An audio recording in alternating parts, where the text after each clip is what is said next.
Hi, this is Shauna, and I want to welcome you to Living in This Space. Real talk, because hey, we're all just living in this space we call life, right? It's messy, it's hard, and sometimes it's the most joyous thing we can experience. I want you, my listener, to have a place where the conversation is real and honest. I hope we can spend this time together, validating, sharing, and experiencing all the feels together with whatever topic is on the agenda for the day. Let's dive in. Hi, and welcome back. Well, we are here for part 3 of my conversation with Laura Hoddle. And Laura, welcome back. And I can't remember where we were when we left off. I believe it was you got a phone call while you were at work. Yes.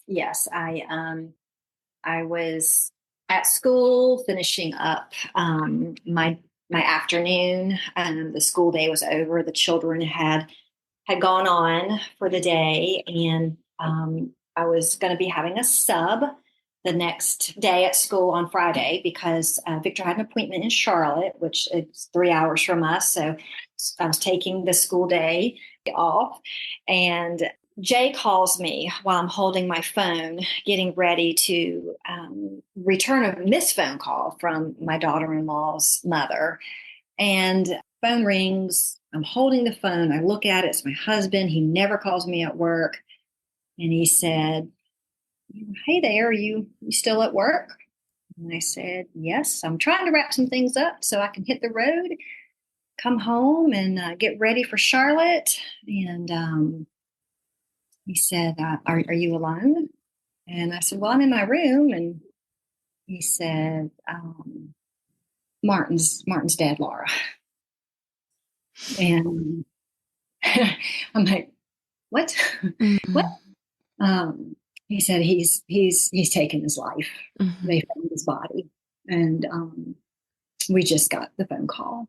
And, on the first recording that Shauna, you and I did, I made the statement that I've been the person in the room to hear all the things. Your child had a brain tumor, and he's not waking up from surgery. He's got meningitis. I've your husband's lost his job. Jay and I together have heard all the things that most people don't hear in their lifetime. Right. No one wants to hear in their lifetime. And so I didn't know what to do. I couldn't even process it. Because I'm like, he's got a wife. He's got a 7-month-old baby. He's just bought a brand new house. They just bought a house, I got up from my desk, and I was like, "What do? I got to tell someone, right? Like, I got to go tell my boss. I don't know." Yeah.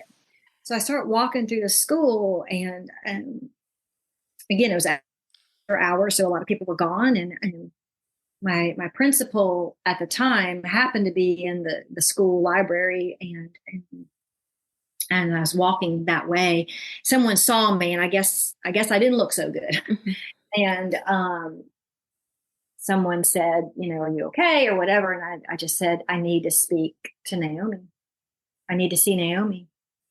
And whoever it was started yelling, Naomi, Laura is out here. She needs you." And I kept walking. Mm-hmm. I just at this point, I was stumbling and just kept walking. And she came up to me, and she was like, "What's wrong?" And, and you try to repeat words that you can't believe you have to say, and you don't want to say, and you don't want it to be true. And I just remember kind of collapsing in the hallway right there, and people rushing over, and I didn't want anybody to know. I didn't want anybody to know. I whispered it to my boss, and I didn't want anybody else to know. And I just sat there wailing, honestly, just that gut-wrenching wailing, because your body goes into shock. Right. And you can't control anything. And Jay came to school, and we drove over to, well, Christy's parents, they lived in the condo that was literally a half a mile away from the school. And that's where Christy was. Because she had obviously gotten the news. And what we did not know is that Martin had left. He had gone into, he had had what we found out, he had had a really severe night terror again. And he and Christy had some words about some of that, and just trying to figure things out. And he got very angry. And, he left, and he drove quite a distance and took out a gun and shot him. So Jay and I, we're trying to. We don't know all of this yet, but we go over to Christy's parents where she is, and because this is the news that has come in. And I, Shauna, you asked about what people should and shouldn't do. I was getting text messages before we had even hit the parking lot of the apartment asking about Martin or giving condolences about Martin. And I had not even told Andrew yet. Oh, no. And I was so disgusted with people at that moment, because I've just heard this most horrifically traumatic thing, and people are already crawling all over it. And I had to tell my son. Right. And Victor. Right. How am I going to tell him that his twin has checked out? Yeah. That his twin could not take this anymore. Yeah. And that Victor's stuck in his condition. And so anyway, I had to stand there in the parking lot of the condo area and start making phone calls, because I was afraid that someone was going to get to Andrew before. And we have this really sweet lady that we call Grand Pam that's kind of become our kids' grandparents. And I was afraid that somebody was going to get to her. And somebody did message her. Is everything okay? And, people are just, you don't have to respond. If it's not your news, not your pain, you don't have to respond so bad. But I had to make a phone call to Andrew, and I had to tell him over the phone, because I couldn't get to him, because Andrew lives an hour and a half away from me. I couldn't get to him in time. And I was forced into doing that because of people's responses. And so, suicide is very dark. And not only do you have a death, but you have a death that you will never understand. You will always wonder why. You will always wonder what if. And it's very dark. And obviously death is not pleasant as it is. Right. But suicide is another level of darkness that tries to wrap you up and take you down. And I would wake up in the morning with the realization of living it all over again. Right. That he drove away and sat in silence and in sadness and in defeat of everything. And the dreams of the abuse that he had. He did describe one to me one time, that when she was in the dream, the mother was in the dream, that she would grow fangs and claws and would attack him. That she literally became a demon attacking him in the dream. Or that she had tried to attack me, and he would try to defend me against her vicious attacks. There was all these things that were happening. We didn't know all of them. And later Christy shared, some of the things that he was experiencing. And we just wanted him to get help, but you wake up every day to this new reality and the impact that it leaves behind. And it's a trail of darkness and fear and anger and anxiety and the people's gossip and people trying to call you. Don't call people. My phone rang off the hook. I didn't know how to talk to you. Why are you calling? You didn't call me 3 weeks ago when I needed help with Victor. So why are you calling me now? There was a lot that you're struggling with. And then there were all the amazing people that came forward. And again, just all right, we're walking with you, Yeah. Hoddles. We're walking with you. And I kind of retreated. I didn't want to be around anyone. And but I think one of the hardest things was when we got the phone call about Martin. Like I said, I was at work. Jay was at home, and we had some nursing support for Victor that afternoon. And Jay had to ask the nurse if he could stay Hmm. past his hours. And he told him why, and he of course said yes. And that's when Jay left to for us to go over to see Christy, and we had to figure out what to do. And we had to come home, and we had to tell Victor that his twin was gone. And I don't know if I ever dreaded anything so much in my entire life. And when we got home, there were people on the front porch waiting.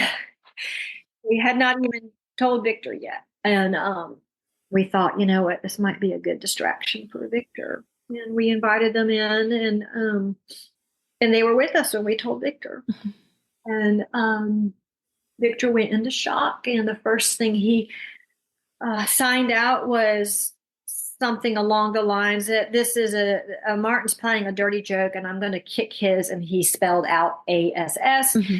Because he's not dead. And He just didn't want to believe it, did he? no, and how could you? Right. And it was it was just a lot of trauma. Chris, my precious, she's so sweet. I don't even know how she functioned in raising the baby. I don't even know how she functioned. And so we moved through that first week without Martin, and deciding the funeral arrangements. And I wanted to honor Martin and his fight and his faith in God, even when things were ugly and he couldn't feel it. Yeah. And I knew who Martin was at the core, and despite all the hardships. And I wrote his eulogy, and when it came time for the funeral, I gave the eulogy, and it was an honor. Hmm. You did such an amazing job, Laura, standing up there honoring your child. It was an honor to say who he was, Hmm. even despite what happened to him. And a lot of people really loved Martin, and there was a lot of people that really hated Martin. And I got to be Martin's mother, and I got to. When you're a mom, you get the inside scoop that nobody else gets. And I was just there's no words. I wanted to give him the integrity that he deserved, no matter what had happened. Hmm. um, and I wanted his brother to know that. I Right. wanted him to hear that. And so, and then 2 days later, I had my gallbladder removed. And I went to surgical menopause because I took out my final female parts that I had. And I slept the rest of the summer because I had been sick with gallbladder issues and female issues. And I had two surgeons that had scheduled surgery together. And I was like, if I cancel this, I'm never going to get the surgery. And I was sick. I was sick. I was in a lot of pain. I had been in pain for months and months. And so we did the funeral, and then I don't even remember the rest of the summer. Yeah. And Jay took care of Victor. And Victor was completely devastated and completely depressed, and tried so hard to he tried to brush his own teeth. He tried to learn to turn lights on, and he wanted to do it for his nephew. He tried to hold his nephew in his lap on the wheelchair. He wanted to be there for his nephew. And it was gut wrenching, and it was beautiful, and it was true Victor. I want to be there for other people despite the brokenness.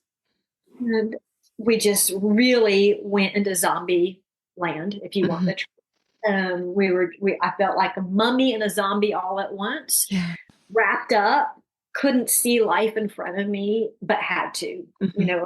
returned to work, kept going. kept taking care of my customers for my business. You just keep going. Yeah. And then our first Christmas without Martin was coming, and we had this precious little baby, and our amazing daughter-in-law came and spent Christmas with us, with our grandson. And it was heavy, it was hard, it was beautiful, and it was all the things, because that's what life is. Yes. Life is all the things. It is not just beauty. It is not just hardship. It is not just happiness or joy or anger. It's everything. Everything. And you got to walk in it, and you got to choose what you're going to walk with. And so Christmas was coming. It came, and it was time for the twins' birthday, and it was going to be the first birthday that they had ever spent completely apart. I was sick to my stomach Yes. that was happening, and but it was happening. And so December 27th came, and that was the 9-year anniversary of Victor's surgery and being locked in this state. And we had a nurse over for the day. It was Victor's favorite nurse, and I was so glad it was her that day. It was just a sad day, and the birthday was coming, and just all the things. And so one of my friends around the corner from us, they have kitty cats, and they were out of town, and she said, "Hey, can you check on the kitty cats?" And I said, "Sure." And so it was 4:00 in the afternoon, and our nurse was going to kind of rinse Victor off, give him a shower, do the day stuff. And Jay did all the caregiving, but it was nice when nurses were there to support so Jay could rest, so he could sleep or rest. And so Jay actually went with me, literally around the corner, like the same neighborhood, 2 streets over. And it was very cold that day, and I left the vehicle running. We ran in to check on the kitty cats, and we'd only been in the house for a couple of minutes. And the only reason why I know that is because my vehicle shuts off at the 10-minute mark. Mm-hmm. And so it was still running, and we got a phone call, and it was Victor's nurse. And you couldn't even understand her. And Jay said, "We got to go." So we ran back out to the vehicle. Like I said, it was still running, so that's why I know it was less than 10 minutes. And we're driving back the 3 cul-de-sacs, because it was like 2 degrees outside. It was really cold that day. And so that's why we drove. And Jay said, "You need to drive faster." And I'm like, "There's kids on their bikes. I can't drive faster." He's like, "You need to go. Something's wrong." And I remember thinking in my mind, something's always wrong. Mm-hmm. Something's always been wrong. And we pull in the driveway, and he doesn't even wait for me to stop. He just jumps and runs. And I pull in the garage. I kind of dash in the door, and I'm coming around the corner of the room that we built for Victor, and I can hear the 1,000, 2, 1,000, 3, 1,000. I can hear the pumping. And I come in, and Victor's, he's completely blue from head to toe, and he's propped up in his shower wheelchair, because he had a full body chair for the shower because he couldn't really sit up. So his wheelchairs, whether it was his normal wheelchair or the shower one, was full body, and he was just kind of dangling in his chair, and he was blue from head to toe. And the nurse was delivering CPR, and Jay had joined in, and I grabbed the phone. And there was that internal struggle, because you could clearly see that he was gone. Yeah. He was done. His body was done. It gave all it could give. Mm-hmm. But you got to call 911. Right. And I just, I wanted peace. I wanted to sit. I want everybody to leave. Didn't want to get on the phone. I just wanted to hold him and tell him that he changed my life. That he was amazing, and that he didn't deserve anything that he got, but that he walked through everything with grace and dignity and power and love. He and Martin were together, and they weren't hurting anymore. Yeah. And I just wanted to hold him and honor his body and honor his fate. But I had to call 911, and so I did. And they lowered Victor down to the floor from his chair, and I just held him. I just held him in my lap, and I stroked his cheek. I stroked his hair. And I was on on the phone with 911. And it's like, how do you tell someone you don't understand who my Victor is? I don't need your directions. Right. We've been taking care of him for 9 years, and I love him. And I fought with him, and so, um, before we knew it, 5 million EMS and sheriff deputies were flooding the home, and they came in guns ablazing, ready to, shock him with the heart. And I just said, don't touch him. Yeah. Don't touch him. He has had a piece of his body for 9 years. Don't touch him. And they respectfully moved back. And we just sat there. And so Jay started to make some phone calls to people. And our pastor called the funeral home, and it was the same funeral home that we used for Martin. And the beauty was that I taught their children. And so, like, they knew us. Yes. And so it was like another community of, we're going to take care of you, and I feel like Victor belonged to so many people, because so many people loved him and watched him and cheered for him and did things to help our family. So, like, Victor belonged to everyone. And we were all in shock because we couldn't believe this is how the story ended, and so anyway, the funeral home was actually in the process of preparing for someone else, and they couldn't get to us immediately, which was fine.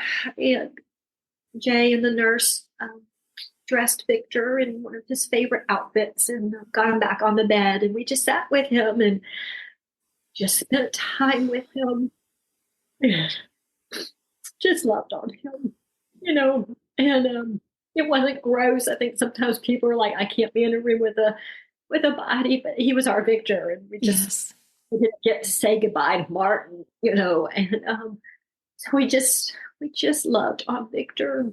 And they came and they got him, and the next day we had to make arrangements, but I got up early in the morning and I sat in the chair in the living room. And of course, it's after Christmas, Christmas lights are still up. And I remember sitting there thinking, God, what just happened?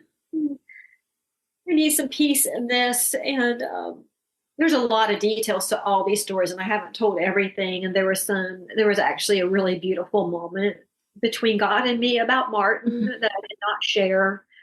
But I asked God, I said, God, I need a moment like you gave me with after we found out about Martin. God, you gave me a moment. You gave me a gift, and I thank you for that. But I'm asking, I need another one. I need you again. And I'm sitting there in the silence, and Jay wakes up and he comes downstairs, and he's almost gray. He doesn't even look like himself. And he goes into Victor's room. He starts throwing everything away. He's throwing it. I mean, he's literally like the Tasmanian devil, just whirling. And I didn't know what to do. Do I go in and help? Do I let him process? And but I go in, and he's beginning to strip the bed, and all of a sudden he stops and he said, "Did you put this here?" And I don't even know what he's talking about. I'm like, what are you talking about? And there's a cross laying on Victor's pillow, just laying there. And I'm like, no, I didn't put that there. And I remember that I had asked God, I said, I need my peace. I need that moment, because God had showed me a couple of things with Martin after that situation happened. And it made me, it was literally God speaking into me and letting me know it was okay. Yeah. So that was the cross on Victor's pillow. That randomly, I don't even know where it came from. Right. It's so bizarre, because we were with his body the whole time. Yeah. We took his body out. We sealed off the room. We locked the room up. That was the first night that room was empty ever. And so I have that cross, and it's precious to me. And then I wrote Victor's eulogy. And because he did not lose his fight, he exhibited the 9 fruits of the Spirit that God has given us to exhibit, and he walked out all 9. He did it for his 9 years. Yeah. And he did it with grace and dignity and love, and he taught all of us so much. So I gave his eulogy on the twins' birthday. we had their service on their birthday. So New Year's Eve is not a great time for people. I get it, but it seemed fitting to, even though we had already had Martin's service, it was like we were joining them together. You were, yes. And the funeral was focused on Victor, but it was focused on their lives together, and it was beautiful and it was perfect. And here we are. A little over 2 years later without Martin, and we're approaching our 2-year anniversary of our loss of Victor. And it was amazing. Victor passed away literally 9 years to the day of the brain tumor resection, and numbers are impactful, and we start looking at some of the numbers around Victor's life and death.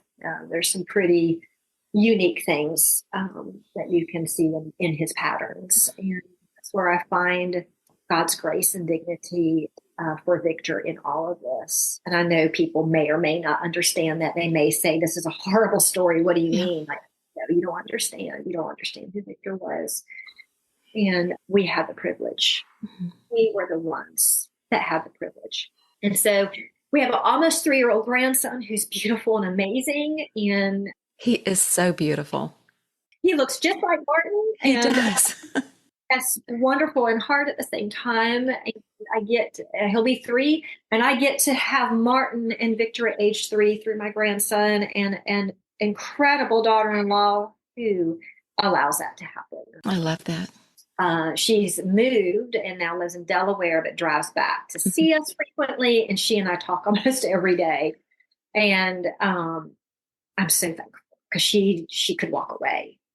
She could have walked away because, truthfully, we adopted Martin and Victor. There's not a blood tie here, but she's never treated that way. And she also chooses to honor Martin and Victor and their lives every day. And she wants to make sure her child knows who her dad was and who his brother was. And Andrew is continuing to move full force and to try to make the best out of and what he has in front of him and be the best person that he can be. My husband, even though he lost his career and that will never be back, he helps children at a little elementary school. And even though he makes pennies compared to what he used to make, he shows up every day and learns new tricks from the education department and helps children every day. And I've returned, I'm back. I've not really missed a lot of work. I've stayed, I'm hung in there full time, and I am the ELA instructional coach at my middle school now, and that's what I do. And here we are. That brings you up to speed, Shauna. Laura, your story, your family story, is unimaginable. The journey that you've taken to most of us. Most of us will never, ever understand what you've been through. But I know there are listeners out there who may relate to parts of it. And I am so honored that you chose to sit here today and share all of this with me. Those boys were precious. I had the honor of knowing both of them, and they were precious for the short time that we lived there. And I want to read something, because you made a Facebook post a while back, and it was so impactful to me as a Christian. When I read it, I had to read it and reread it and reread it. But I took a part of it here, and I just want to read it to the listeners. And it goes like this. Some people believe that you are blessed when prayer works. I hate that concept. Prayer isn't a form of manipulation, nor is it something you do to make it work. It's a conversation of love with our God. We are called to have faith and walk through whatever is in front of us. I feel confident as a Christian, Laura, that I have at times felt that sting of not having a prayer answered. And your prayers were profound. Mm-hmm. They were just profound in nature. And I know the feeling of, why didn't you answer my prayer, God? And I watched y'all for years and years just continue to exhibit this strength of your faith, the grace that you lived out each day. And I know every day, every minute of every day you were praying for Victor and Martin both. We were. And thank you very much for your kind words. And you may not know this, you may know this about me, but I do share this. I grew up as an atheist. Mm-hmm. I was not a Christian, and my faith and my love has grown stronger because of Martin. It has not been minimized. It has not been snuffed out, but I have seen God in a whole new way, which I know probably most people are like, you're just crazy. No, Mm-hmm. no, there's something there. Yeah. There's so much there. And it's because of them, it's because of what we walk through. And, I'm just thankful, and I still hurt, and I mourn, and I miss them. And Jay and I went on our very first vacation completely alone a couple weeks ago, and it was profound for us. I'm sure. I'm so thankful for him and what he sacrificed Mm-hmm. every day. And it was not easy. And, he had a very good job, and we didn't have a choice. He had to walk away from it. People will say, well, why didn't you resign from your job, Laura? Because I couldn't lift Victor. Right. I could not physically lift him. And I had also made a promise to Victor that I would never, ever touch his body in a way that made him uncomfortable as a young man, to be as a mother figure to him. Right. Because he had no dignity left. Everybody had done everything to his body, had seen everything. And I promised him I would never walk in the room during a shower. I would never walk in the room while he might need to be cleaned. I would never walk in the room while Jay was cathing him. I would never do that unless it was an emergency. And I held true to that to the very end. And that was because of Jay stepping in. And most men would not do what Jay did, or they could not do what Jay did. Right. And there was a point when we realized how bad things were. When we got Victor home, and we realized this is our life now, and this is Victor's life now. That's terrible. One night, Jay said, "I don't want to do this anymore. Like I want to pack my bags and leave. I can't stay. I got to go. Right. I don't want to do this anymore." And I said, "Okay, you are free to go, and I will figure this out by myself." Mm-hmm. And he could have walked away. And I truly think a lot of men would. I'm sorry if that's offensive, but I truly don't believe most men Right. would take a massive pay cut to zero, Mm-hmm. let their wives be the one to try to work 3 and 4 and 5 jobs, and figure out what to do to give some very serious stuff. Victor had a lot of implants. He ended up having a super pube implanted into his bladder that had to be cleaned. I mean, there's so many things had to happen. And Jay did it all. He did it all. Mm-hmm. And he did it with love. And he always talked to Victor and, all right, son, this is what we're going to do. And he took him on walks in his wheelchair in the neighborhood, took him to church. We just loved him. Yeah. And they stood in that gap as a earthly father that I don't know anybody else that would have done that. And so, we're on the other side of this, and now Jay and I are finding our way back into healing with each other, because we've been separated through medical and trauma for so long that we're having to bring our roads back together. And it's not easy. Mm-hmm. It's not that anything's wrong. It's just not easy. No, of course it's not. We've got to take very purposeful steps on, okay, what are we going to do, and how are we? We're having to turn off some noise around us now that we didn't even realize was noise. We're having to focus in a different way. Yeah. Well, your whole life has taken a turn, and you've got to, like you said, find a new way now to come back together with this. And I want to say really strongly that for anybody listening who was listening to what you said about Jay saying, "I'm ready to check out. I don't want to do this anymore," that is okay. It is okay to feel those feelings. Absolutely. It is okay to want to leave. The important thing is that he told you. Yes. He shared that with you, and that he stayed. The conversation. I really love how you wrap that in, because a lot of times, people, when they're going through trauma, they may or may not communicate because you're living with trauma. So you may or may not even communicate effectively. I'm so thankful that we stayed in communication and that we made it like we're staying in communication no matter what, Right. because we're being divided. We're drowning. Mm-hmm. We're drowning in medical care. We're drowning in situations with Martin. We're drowning in situations that people Right. have done some things to us, done some things to Martin, Mm-hmm. that we were dealing with all through this. And so we were like, we are not each other's enemy. We got to stay in communication. Yes.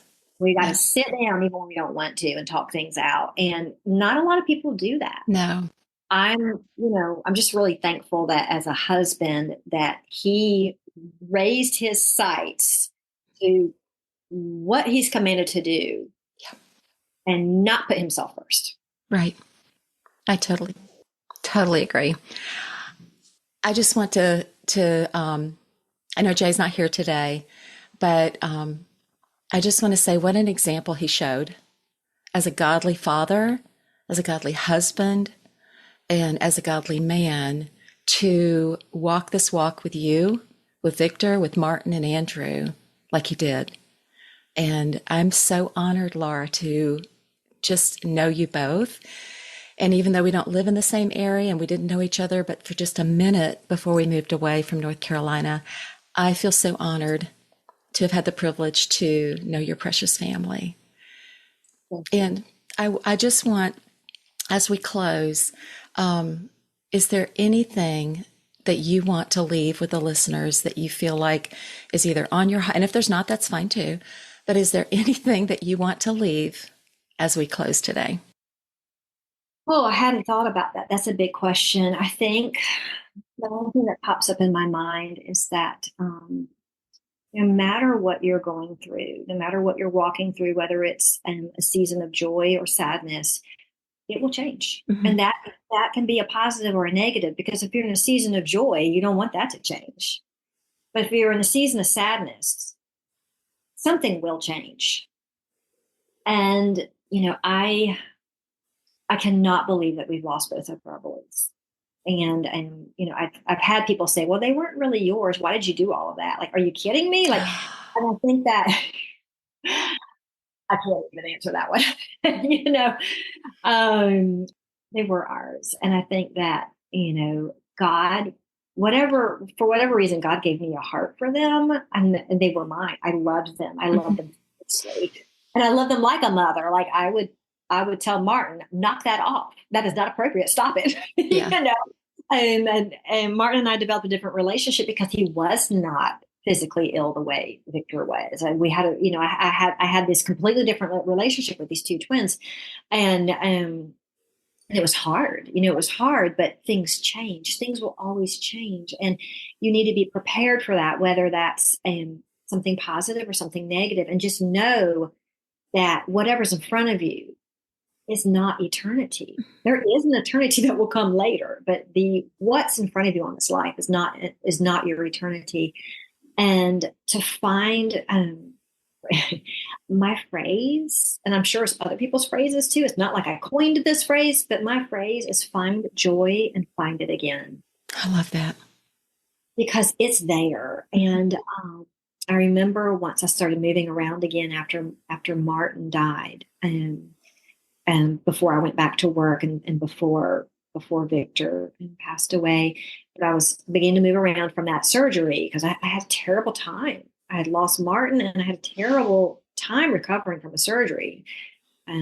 So I already said I slept most of the summer, and as I started to physically move around again, I remember going outside and just looking up at the sky. It was blue sky. It was beautiful blue sky, Carolina blue, as everybody likes to say. And I smiled and I said, I see you, Martin. This is your sky. And you got to find this, brings you a sense of comfort. And if you can't find it, or if it's not in front of you, I should say, like if you can't see it in front of you, then go find it. I love that. And because it's there, Mm-hmm. it's what's going to take you through those hard days. And so when you're experiencing your joy, stop for a moment ingrain it in your brain and say, I'm going to remember this moment. And when I'm having a rough day, I'm going to pull this out of my memory.